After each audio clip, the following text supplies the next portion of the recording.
গত কয়েকদিন ধরে কিছু কিছু এলাকায় শীতের তীব্রতা কিছুটা কমেছে, তবে সন্ধ্যার পর এবং সকালবেলায় কিছুটা ঠান্ডা অনুভূত হচ্ছে।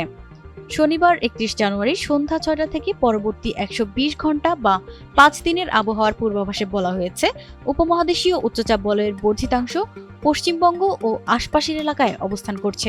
মৌসুমের স্বাভাবিক লঘুচাপ দক্ষিণ বঙ্গোপসাগরে অবস্থান করছে। এর একটি বর্ধিতাংশ উত্তর পূর্ব বঙ্গোপসাগর পর্যন্ত বিস্তৃত রয়েছে। এই অবস্থায় শনিবার সন্ধ্যা ৬টা থেকে পরবর্তী ২৪ ঘন্টায় অস্থায়ীভাবে আংশিক মেঘলা আকাশ সহ সারা দেশের আবহাওয়া শুষ্ক থাকতে পারে। রোববার ১ ফেব্রুয়ারি সন্ধ্যা ৬টা থেকে পরবর্তী ২৪ ঘন্টায় অস্থায়ীভাবে আংশিক মেঘলা আকাশ সহ সারা দেশের আবহাওয়া শুষ্ক থাকতে পারে।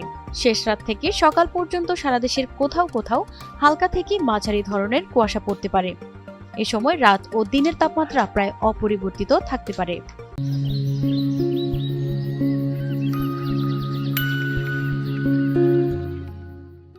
সোমবার ২ ফেব্রুয়ারি সন্ধ্যা ৬টা থেকে পরবর্তী ২৪ ঘন্টায় অস্থায়ীভাবে আংশিক মেঘলা আকাশ সহ সারা দেশের আবহাওয়া শুষ্ক থাকতে পারে।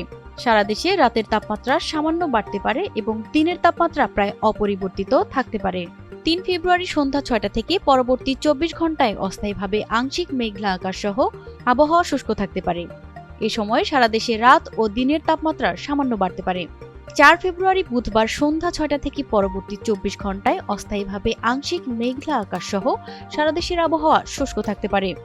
শেষ রাত থেকে সকাল পর্যন্ত সারা দেশের কোথাও কোথাও হালকা থেকে মাঝারি ধরনের কুয়াশা পড়তে পারে। এ সময় সারা দেশে রাতের তাপমাত্রা প্রায় অপরিবর্তিত থাকতে পারে এবং দিনের তাপমাত্রা সামান্য কমতে পারে। বর্ধিত ৫ দিনের আবহাওয়ার পূর্বাভাসে বলা হয়েছে, এ সময় রাত ও দিনের তাপমাত্রা কমতে পারে। প্রতিমা সরকার, এনটিভি অনলাইন।